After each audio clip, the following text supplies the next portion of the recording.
Today is November 16th, 2016.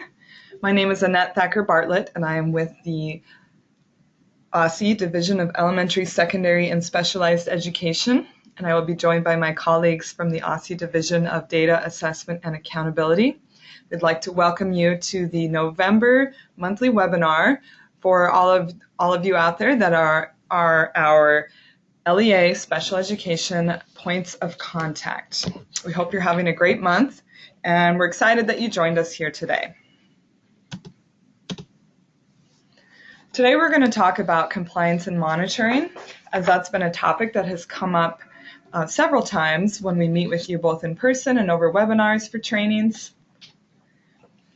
And we're going to dig in for a few minutes about secondary transition in particular, especially as we are approaching lowering that age to age 14.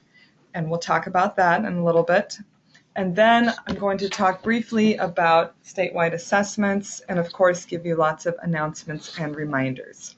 As we're going along, feel free to type your questions in the chat box, and we will do our best to answer them as we go along.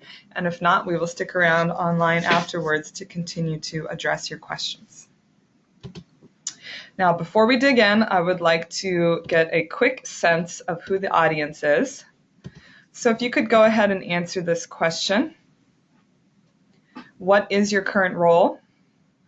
Are you the main point of contact? And are you experienced? Are you a new point of contact? Are you not the main point of contact, but perhaps over a campus, or perhaps you just assist the point of contact with many of their responsibilities? So 10 more seconds to vote.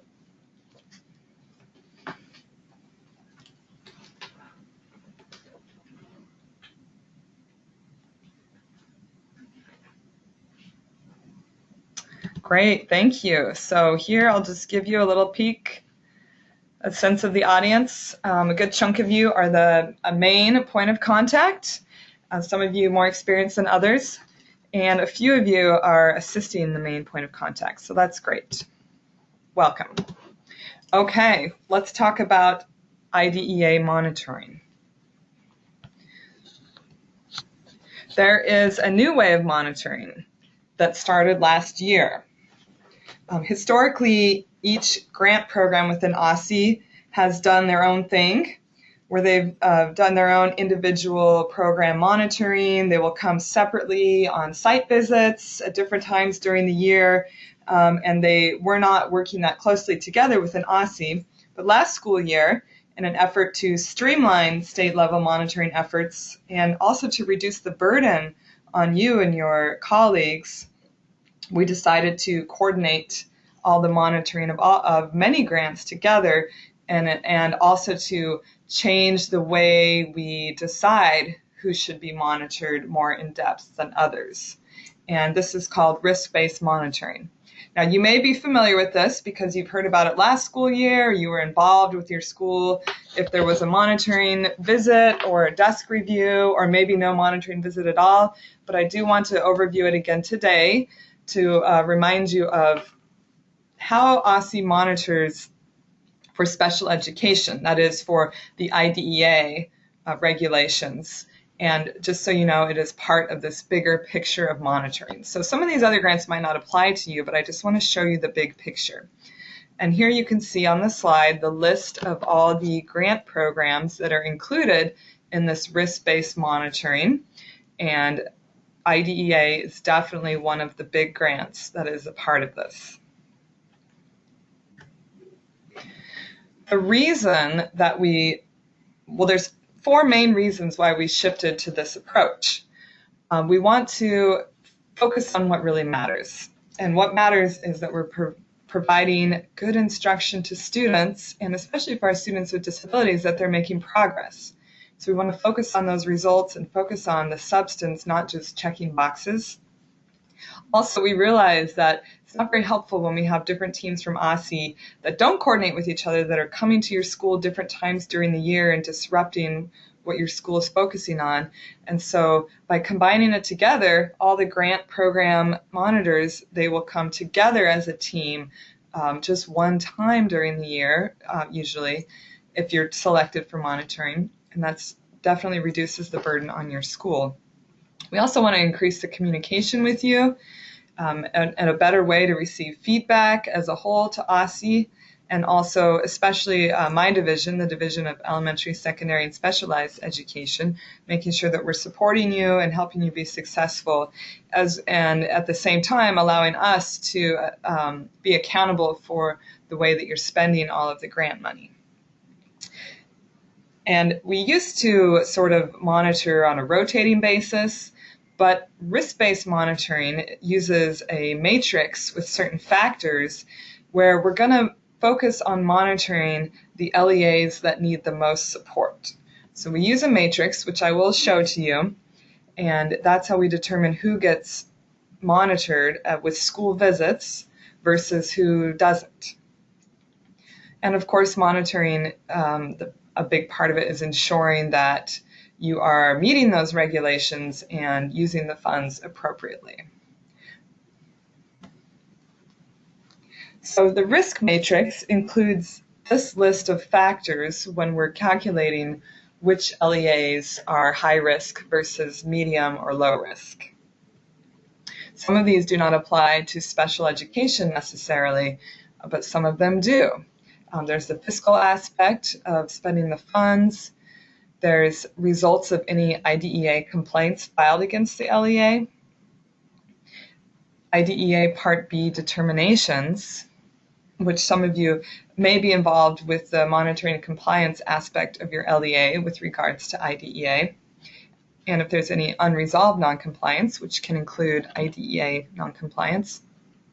They also do consider when's the last time we came and monitored your school, and then there's other concerns that may be factored in as well.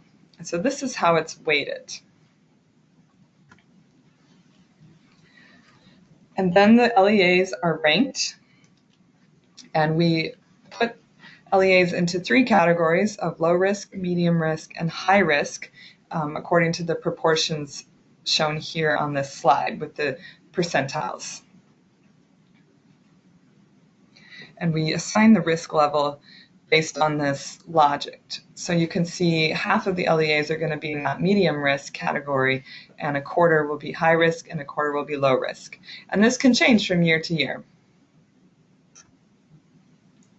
Now the monitoring process overall, it started this year with a kickoff where we had a grant management boot camp. You may not have been the person that attended, but definitely somebody from your LEA attended this and learned more in depth about this risk-based monitoring approach and what to expect for this year. And then if your school was selected to be monitored, you would have received a letter in the month of October, because in the month of November and December, the monitoring teams have commenced their visits. And then in January, there is some desktop monitoring going on, but just for fiscal. And then come February, notice is sent to your leadership if you're going to be monitored in the spring.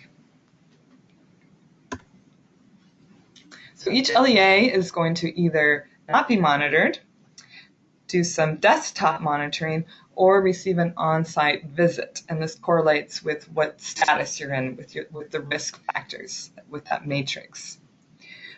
If you are going to be monitored, it's not going to be a surprise. We're not going to show up on your doorstep, hey, here we are, gotcha. It's not about that. We definitely provide you plenty of notice and coordinate with your leadership to make sure the monitoring visit is at a time when the leadership can really sit down with the team from OSSE.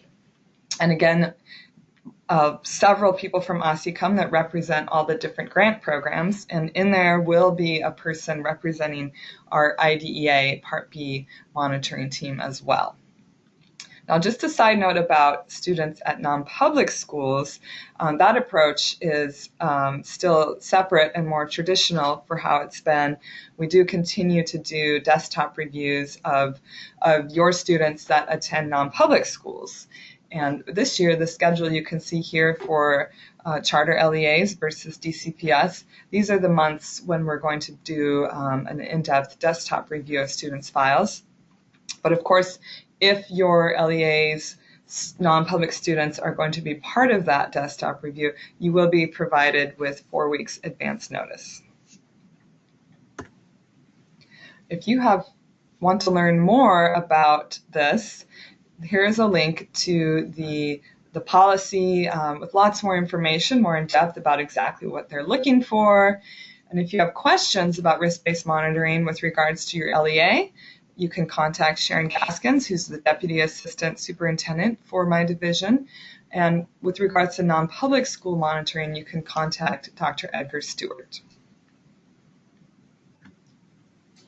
Now we're going to talk about reports that you can use in your role as the POC to ensure that the IDEA part of monitoring and compliance is going well. So it should never be a surprise when you have students who are out of compliance with certain things for special ed, because we have, here at OSSE, we're always trying to think of new ways, new tools to support you so that you can oversee the compliance and the services yourself for your entire LEA. And so we try to have tools that make that easier. And internally, we do also look at these same reports. So we are looking at the same thing that you are, so you have full access to all the things that we're looking at. We don't have any other secret reports that you would not be able to have access to that data through the tools we have provided you. And one of these is our new Related Services Management Report. And I talked about this last month, and we rolled out this tool in September. And it really is an amazing tool, but it is a new way of visualizing all the data, so it might take some getting used to. But once you get comfortable with it, it really can be such a quick, easy way to drill down for a student, drill down for a provider, a group of providers, a campus, like a non-public campus, or one of your campuses in your LEA if you're a multi-campus. It can be a really quick way to look at the data, and there's different ways you can play with the data here. So I really encourage you to be using this tool on a very regular basis to get a sense of what's going on with related services at each of your campuses, with each of your providers, with all of your students. And so you should have access to this tool if you are the LEA Special Education Point of Contact. And I'll share with you in a minute how you can get access if you don't. But quickly, I just would like to ask you a poll question.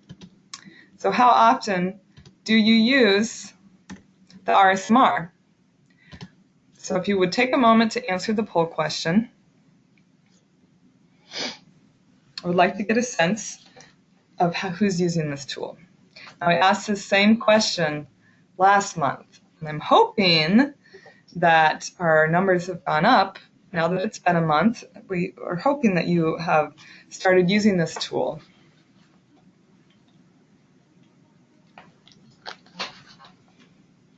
A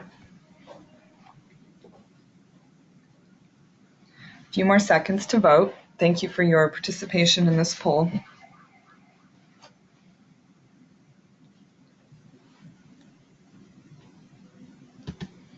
Okay, great. I'm going to share the results of this poll with you.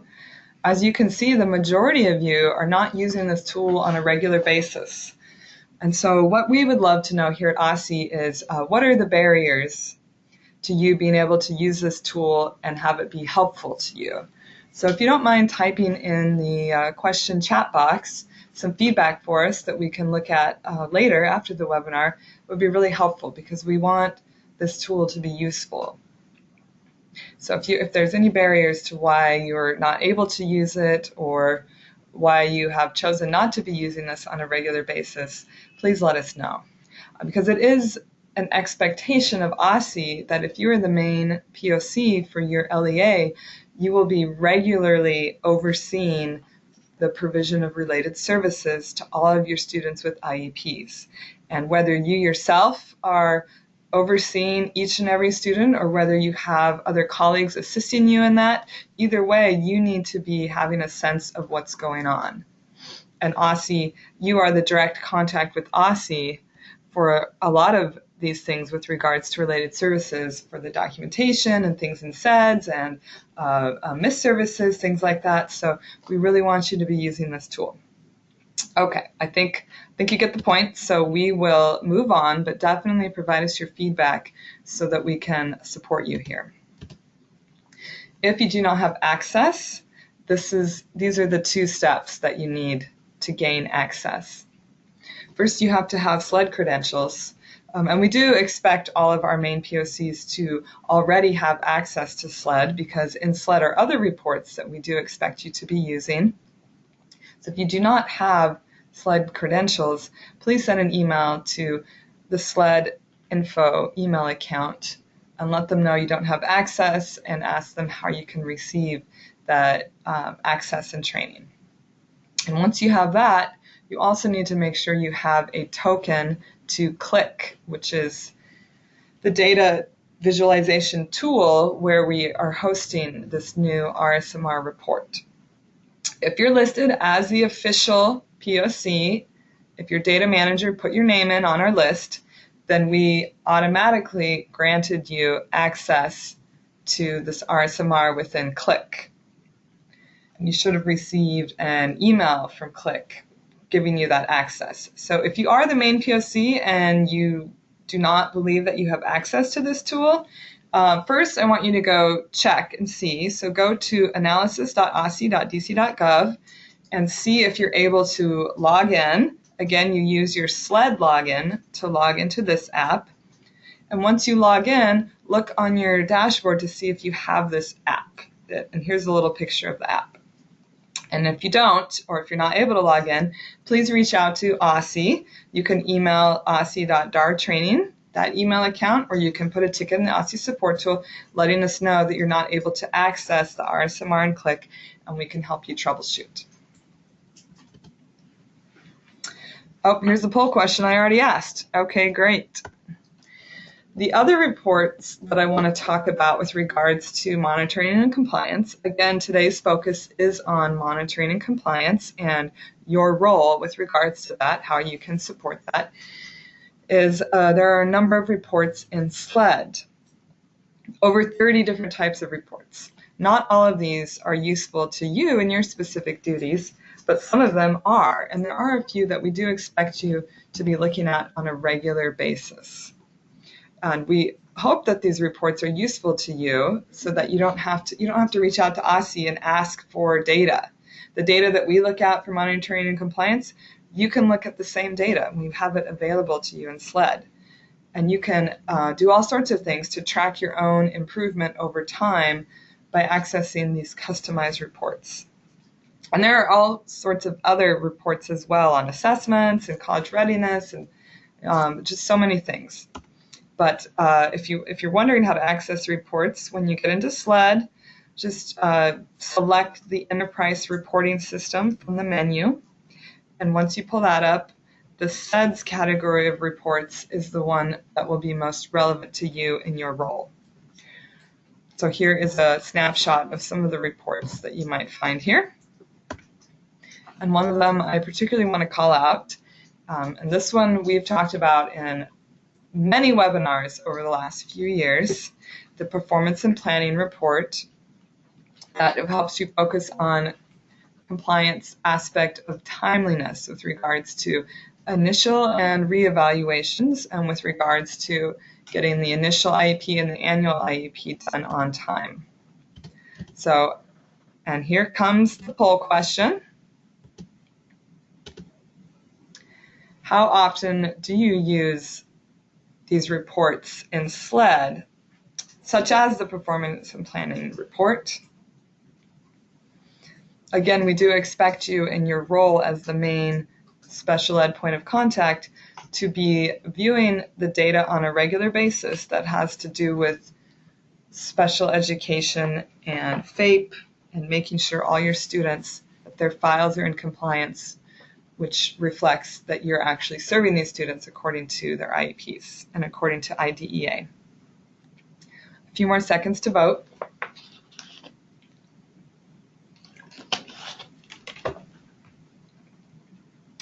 Okay, great. And you can see from the results here, we're doing much better than we are with the new RSMR report. And that's understandable because these reports have been around for a few years in SLED, and the RSMR is pretty new. But there's definitely room for improvement here. So I'm going to ask you again in December, in another month, and we hope to see these numbers go up even more. But in the meantime, please feel free to provide us feedback on what are the barriers to why you're not able to access these reports, or why you find that they're not helpful, therefore you're not going to them regularly, or maybe you didn't know we expect you to. So just give us some feedback so that we can know how to support you.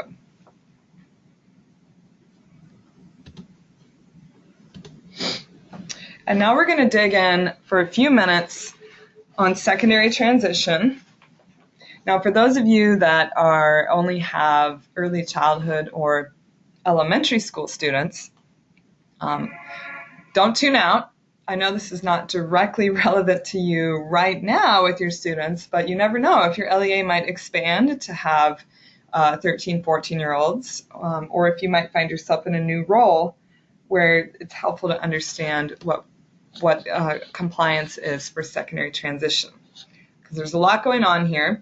And this is one of the areas where year after year we're finding that compliance, we really struggle with compliance numbers on secondary transition. And we have a lot of resources and people here at OSSE to support you in this, but we do want to take this moment to talk about secondary transition, particularly some things in SEDS that we're looking for that we're not seeing, because SEDS isn't the end-all be-all, what you put in Easy IEP. That's just a place where you document what you've been doing. And so OSSE looks in SEDS to see what's documented, assuming that's what's going on in your school. So if you're not appropriately documenting things, it could either mean you just need to document better, or it could mean that you're not serving students appropriately with secondary transition. So let's just dive into a couple things here. Currently, the law says that you need to have a secondary transition plan in effect as part of the IEP by the time the child turns 16. So that means when they're 15 years old, when you're doing the IEP, the annual IEP, when they're 15, you're putting this plan into place so that if they turn 16 before it's time to renew the IEP, then you have met the requirements of the law and have this plan in place. And part of this plan is having appropriate transition assessments that have been done and captured in SEDS. Now, it doesn't have to be a formal assessment. Most of the transition assessments are pretty informal, but we want you to be consistently doing them with the students. It's an important part of the plan. And then, of course, based on the assessment results, you should be able to select appropriate services for the student. So let me bring up the new law that's going to go into effect next school year. The exact date has not been figured out yet, but it will be next school year. There's talk of July 1st, but I don't want to say that officially, but we will definitely keep you posted. The age is being lowered to age 14.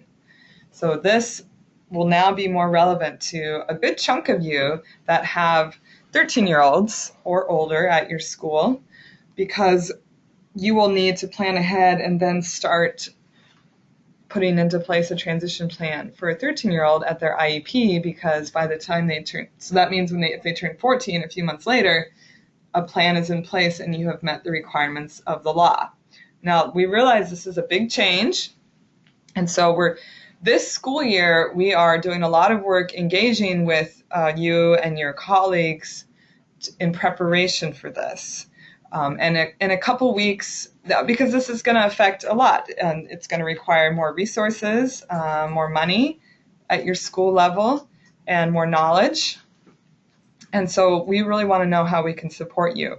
OSSE is about to send out a survey to the heads of LEA, to your leadership, about this, asking for input on how is this law going to affect you financially, staff-wise, and we just want to get your feedback from your school leaders on how you feel about this and what you're going to need from us. And we want to get a sense of how this will affect your day-to-day with regards to IDEA and fulfilling those requirements, as well as local regulations with the DC regs for secondary transition.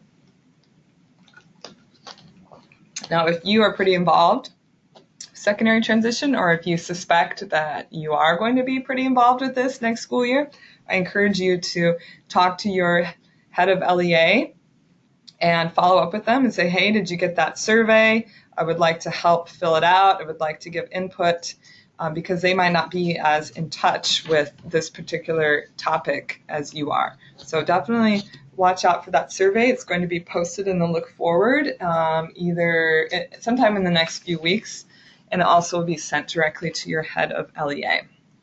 And again, this is about transition planning more at the middle school level. Now let's talk about involving the student. This is an area where we see a lot of non-compliance with regards to inviting the student to be at their own IEP meeting. Secondary transition, a huge part of it is about the student learning to advocate for themselves, the student just themselves being able to say what they need and give input on the services and their goals. So you need to be inviting them, and it needs to be done in advance of the meeting. And if they can't come, you need to do something else to get their input before the meeting happens. And so when we're looking in SEDS, we're not seeing this law being met, because when we look for that documentation, sometimes we see that a letter of invitation was generated the same day as the meeting, or the day after, or never, or maybe just a couple days before. Now, technically, if you generate the letter the day before the meeting, you're technically meeting the requirements, but think about the purpose of inviting the student, and just think about best practice and when you should invite the student to give them plenty of notice so that they can attend this meeting.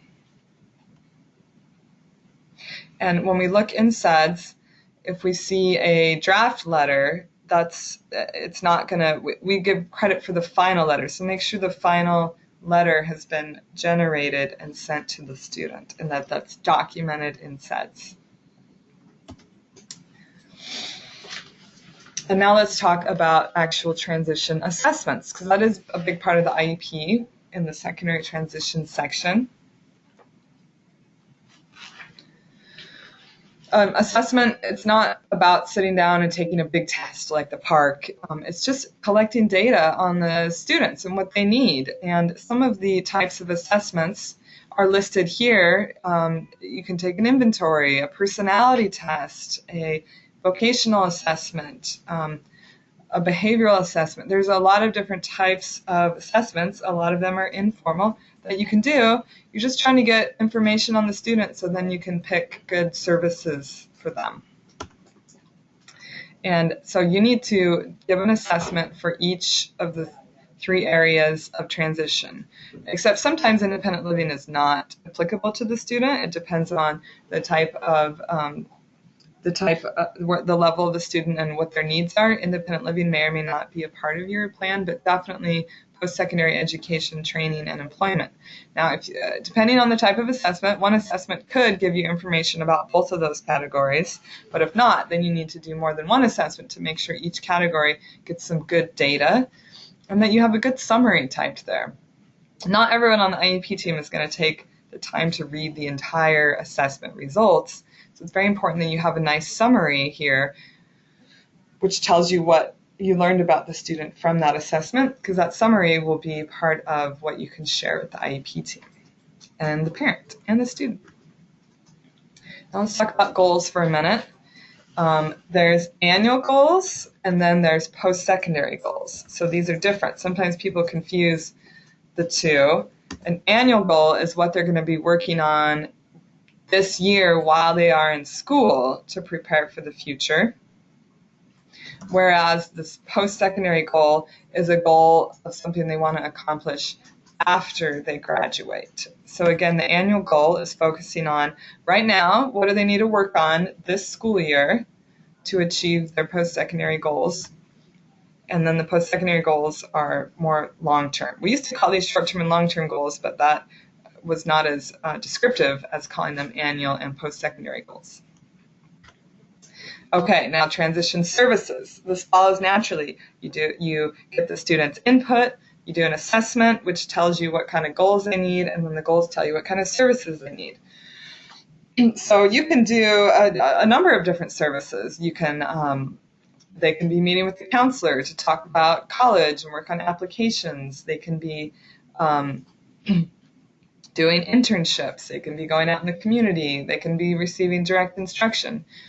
So the guiding question you should be asking yourself when you go to talk about transition services in the IEP is, what is the staff going to do to help this student reach their goals? So services are all about what's the staff going to do for the student or with the student. And you need to have a service for each area of transition. Each of these three areas, well, at least two of them, it depends on independent living, is applicable or not to the student. And so here is an example of what you would put into SEDS for this student. Their services are going to be assistance with college applications. They're going to get that assistance 30 minutes a week during their homeroom class. And another service is they're going to meet with the counselor to discuss their goals 30 minutes a month. And the goal dates for these, sometimes people are confused about what's an appropriate beginning and end date for the goal. You should think of transition services as another related service. And so just like on other related services on the IEP, you will want to have a year, from when the IEP starts to when it ends, have these goals lasting over the course of a year to be working on. That's best practice. And inviting other agencies to participate. This is an area where we have struggled in DC, and there's been some confusion about, are they required to invite them or not? But we do see documentation in SEDS, a way to document in SEDS that you try to invite an additional agency. And of course, you have to get consent from the parent first or from the adult student, and you document in SEDS that you have tried to get that consent. And then if you do, then documentation that you invited that outside agency. Now, RSA, the Rehabilitation Services Administration, is probably one of the more common outside agencies that are involved with transition. But there's other agencies as well. It's not just limited to RSA. You have Child and Family Services, you have the DC Housing Authority, you have the Department of Employment Services, Department on Disability Services, which does house RSA within it. So we want to see in SEDS the documentation that you are doing this part of the transition plan if an outside agency will be part of the agency is likely to be responsible for providing or paying for that transition service. You need to have a representative of that agency at the meeting. Hopefully the parent will give consent for that. And last, I just want to talk about the summary of performance. There's been confusion about when you do the summary of performance on the IEP. This is only done once, and it's not done every year. It's not an annual thing. Summary of performance is something you fill out at the very end before the student is about to graduate. If they're not going to get a regular diploma, they will be on the certificate track. So before they're about to exit with their certificate, or perhaps aging out if they are turning 22. So this is the end of when all this time has passed, they've been receiving these services, and now they're ready to leave the secondary education world. And so that's when you fill this out. So it's not done annually. So that concludes the portion about secondary transition that I want to talk about. So we're going to move on, but before that, I want to let you know, for all of you out there that have middle school students, we have a great training coming up, and I believe it's going to be repeated later in the year as well. But on Friday, December 9th, it's offered once in the morning and once in the afternoon. I think I got the time wrong here. Let's see, 8:30 to 12 or 1 to 4:30. I think that's 4:30. Yeah, my time's wrong here. Sorry about that. But here's the link where you can register. And it's done by my colleagues, Angela Spinella and Damian Frost. It's really an outstanding training to help jumpstart you and get ready for next school year when you're going to work on transition plans for middle school students. And Angela and Damian, right now, they're in the process of going out and visiting each and every middle and high school campus to work with the staff there to prepare for this, and also to help support them for those students right now that are getting transition services age 16 and up. So if you have not met Angela and Damian, if they haven't come to your school yet, and you haven't heard about this, please reach out to them and say, hey, when are you coming to my school, so that you can be a part of that conversation. Or you can delegate to certain staff to be part of that conversation so that they can get that technical assistance. So here's their contact information. Okay, I'm going to spend just a couple minutes with some updates on statewide assessments as it pertains to students with disabilities. And then we'll move on to reminders and announcements. So a reminder about alternate assessment eligibility. As you know, OSSE reviews student files to see if we agree with your decision about whether a student should take the alternate assessment. And this year, the approach has been if students have been confirmed for the alternate assessment in the past. Back in October, we sent you a roster of those students so you could see, oh yeah, okay, these students are, they're still on track for alternate assessment. Or maybe you think, oh wait, we want to put them back in the regular assessment, and you can address that through the IEP amendment. But then right now, November 14th, that was 2 days ago, that was the deadline for you to be reviewing the alternate assessment applications, those documents for students that will be new to taking the alternate assessment. This is particularly third graders, because it's their first year of taking the statewide assessment. You might have a lot of third graders that you are newly deciding that they're eligible for the alt. And so you need to make sure that as of right now, everything is current in SEDS. So for all those students that you think should be taking the alternate assessment, as of this week in SEDS, there needs to be a finalized IEP that shows them taking the alternate assessment and that has the appropriate worksheets uploaded with the evidence for why they should take it. So that form is just that checklist that you go through that you can download from SEDS as you're creating the IEP. You can also find it on the OSSE website that I have put a link to here on this slide. So the deadline was Monday to have that all in SEDS, and because starting yesterday, the OSSE assessment team is going through to review the eligibility and the documentation and to start making their determinations. And then on December 2nd, you will hear from OSSE about the determinations from your roster of students, what they think about the eligibility. And then you'll have an opportunity to appeal by submitting additional evidence. And then OSSE will consider the additional evidence with the appeals and then get back to you by January 23rd. And then you start working on the DC Science Learner Characteristics Inventory. And then finally, the alternate assessment testing window begins at the end of at the end of March and lasts through mid-May. So you in your role, or maybe you've delegated this to some of your colleagues, someone at your LEA needs to be actively involved in this process and hopefully is already corresponding with OSSE about this. And then there's the NAEP assessment that I'm just going to remind you of briefly. This is the National Assessment of Educational Progress. This testing window starts at the end of January and goes to the beginning of March.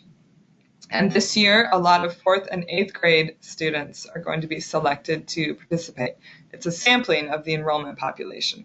This is an assessment that's given across the nation to sort of see comparisons to everyone. And the student results do get reported at the national level as well as state and local. And they do report for subgroups as well. And so for your students with disabilities, you need to make sure that they get the appropriate accommodations for this assessment, just like they would for any other assessment, and that the students are prepared to be able to take this assessment and to the best of their ability. Now, there's going to be, this year, the math and reading are spiraled together. And also there's a pull-out model where students are going to be sent to testing rooms to hopefully have a good testing environment. And there is digital and paper-based assessments. And so they're going to be testing out some digital assessments for certain students on those Surface Pro tablets that will be provided. And then it's important for the writers of this test to see the digital versus paper-based and how that goes. So here's a link if you want to learn more about NAEP. Again, I'm not the expert, but I'm just passing this along because it has to do with students with disabilities. And so you can read more here. And of course, you can reach out to the assessment team with more questions. And their contact is osse.assessment@dc.gov. And we're asking you, as the special ed POC, to work together with whoever is your NAEP school coordinator, just to make sure that students with disabilities are included in this process and have provided the appropriate accommodations. Okay, we're wrapping up announcements and reminders. Child count, we're nearing the end. Right now, there's a big deadline coming up on the 18th, which is this Friday. By this date, you or someone else in your building, in your LEA, should have resolved all of the child count data anomalies. That should be done by this Friday. So you've had a big window of time to be able to do this. And then by December 2nd, coming up in 2 weeks, your head of school needs to sign the child count certification form. Those deadlines are coming up very soon. November 18th, December 2nd. Now, your head of LEA is the one that's going to be signing off on the certification form, and they do that electronically through SLED. So you don't have to be the one to go sign this, but make sure your head of LEA is doing that. But for you, your main role is making sure on each student's IEP that there is the appropriate data, the appropriate educational environment, etc., to make sure that all the anomalies are resolved. And you should have access to that anomalies report through Qlik and SLED and your role as the main POC. And I have here with me Miss Kathy Ash, and she's going to give a little more in-depth about the child count. Thanks, Annette. Good morning, everyone. We're almost there, as Annette said, and provided the dates. One of the things we'd also like for you to do, if you would please go into the OSSE support tool. If there are any tickets that you still have open that have been resolved, please go in and type a note to us to let us know so that we can close out those tickets. For those that are still open, however, we will continue to go through and provide responses to you. Within the next couple of days, we're going to really do our best to get all the responses to you so that you can submit your or resolve your anomalies timely, which is Friday, November 18th by 5 p.m. Thanks, Annette. Thanks, Kathy. And Kathy's our resident child count expert. I should have let her present the slides. Sorry about that, Kathy. Okay, moving on to the next reminder. Our data systems training team always provides a variety of trainings throughout the school year. And they provide a lot of resources. There's webinar recordings, other resources, upcoming trainings on a variety of data systems, which some of them might be applicable to you, and some of them may be more for your data manager. So here's a link to get to the page for those resources. And we are very excited. Hopefully you've heard about the upcoming LEA Institute. It's happening in 2 weeks at the Gallaudet Kellogg Conference Center. If you were around 2 years ago, you might have participated in a similar institute. This is really an exciting opportunity because this is not about classroom instruction or academics. This is about all the other things that we need to support students to be successful. So what we're doing is we're bringing in the head of the directors of many DC agencies along with their staff. So we're talking about people from the Metro Police Department, the Department of Health, Department of Behavioral Health, Child and Family Services, court services, people from the juvenile justice end, and we're going to hear from them in panels, and we're also going to sit down with them and do some deep dive into problem solving over things like truancy and absenteeism, behavioral crises. We're going to talk about why is it so hard to share data between different agencies and schools. And we're talking about special populations as well and all the different services. RSA and Department of Disability Services will be there as well. So we'd love for you to attend. We'd love for your principals, assistant principals, counselors, social workers to attend. Anyone at your school that would like to come and engage with the leadership from other DC government agencies that can provide your school support in many different ways. It would be great for you to come. And even if you can't stay the whole day, definitely come for the morning or the afternoon and you'll have a chance to really participate. So sign up today using this link. You can also see the link in the LEA Look Forward that will be coming out this afternoon. And there's other trainings hosted by my team. So we encourage you to be checking this calendar regularly to see if there's anything that might be of interest to some of your staff for particular topics. And of course, these are all posted in the Look Forward weekly as well. And one note for those of you that serve preschool and pre-kindergarten students, the Child Outcome Summary deadline is coming up in a couple months on January 6th. If you are not the preschool special education coordinator, but you do have preschool pre-K students, please get in touch with your preschool education coordinator or whoever oversees the Child Outcome Summary process. Please get in touch with them and see how it's going with them collecting cost entry data for all those new students that are new to special ed, and they're a 3, 4, or 5-year-old new to special ed, or that cost might not have been done for them last year, and you need to get this data put into DC CATS. Now, if you want to learn more about this and see other resources, webinars, etc., here's a link to more resources, or you can email our cost point of contact here at OSSE, who she is in our Division of Early Learning here at OSSE, and here is the email address where you can ask questions about costs. So just a reminder for all of you out there with 3 to 5-year-olds in preschool and pre-K who have IEPs. And one last reminder about non-public access to SEDS. This is an ongoing issue that we are experiencing all the time. Non-public staff not able to see students in SEDS, and sometimes they're confused about how to even get access to SEDS. So I just want to remind you that non-public staff have to get a SEDS aggregate account straight from OSSE. And every non-public campus has a SEDS point of contact that has access to OSSE through the OSSE support tool, and they are the ones that need to ask for those aggregate accounts on behalf of their staff.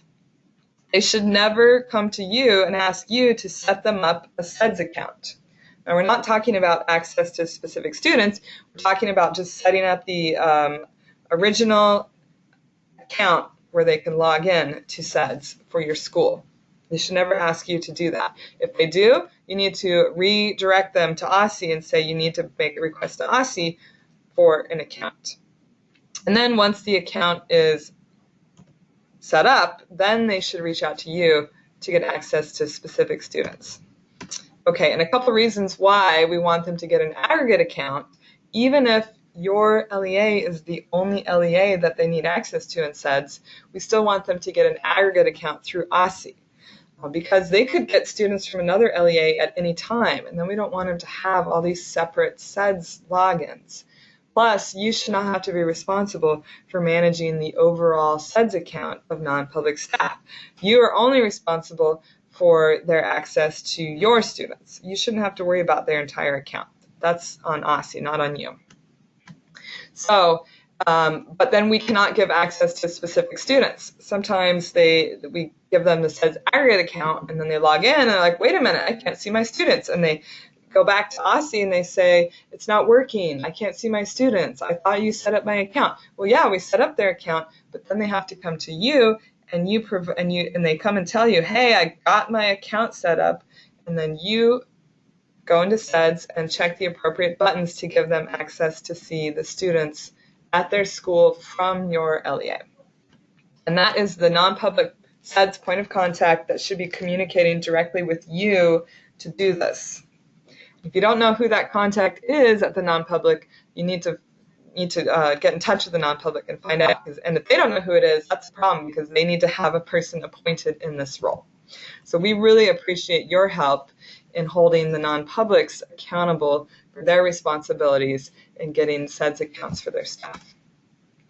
Okay, we are done with the webinar, and if we have not been able to answer your questions along the way, I will stay on the line. And we want to do a quick poll so that we can gather data about how the training was today, so we can improve for the future. So if you please can just take 1 minute to answer a couple poll questions. Did you have a positive experience in the training today? And you can agree, strongly agree, somewhat disagree, or you can definitely disagree. I really appreciate your feedback. A few more seconds.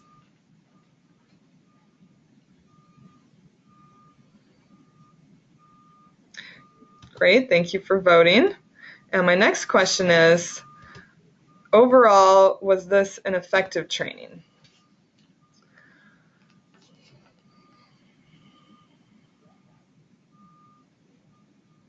Was this effective? Was it a good use of your time? Was it helpful?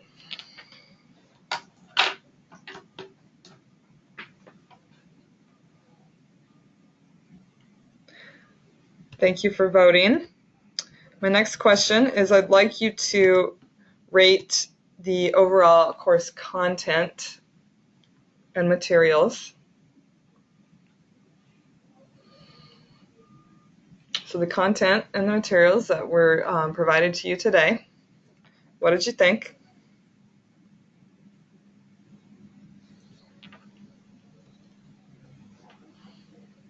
All right, thanks for your votes. And now if you could rate the presentation of the materials by the trainer. Yes, I know you are rating me, but I really appreciate your feedback.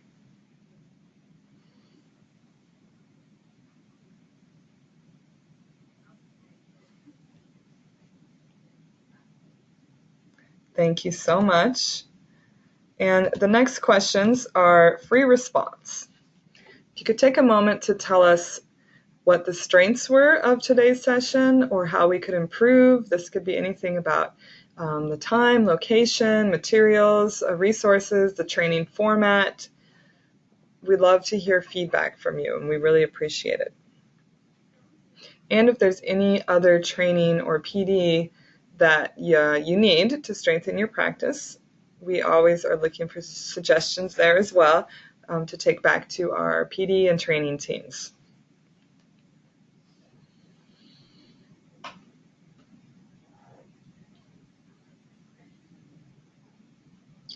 And now feel free to continue to type your feedback in the chat box. But now we're going to go into the question and answer portion. If you have questions that you think of after the webinar, of course, you can submit them through the support tool or to the training team email directly. And as a reminder, December's webinar is on the second Wednesday, not the third Wednesday. Hopefully the third Wednesday of December you are beginning your holiday festivities. So we are going to have our webinar on Wednesday the 14th. And if you are already registered for today, you should automatically be registered for that webinar on the 14th. Again, thank you so much for joining us today, and now we will stick around to try to answer some questions online. If we cannot answer them today, we will follow up with you. Thank you.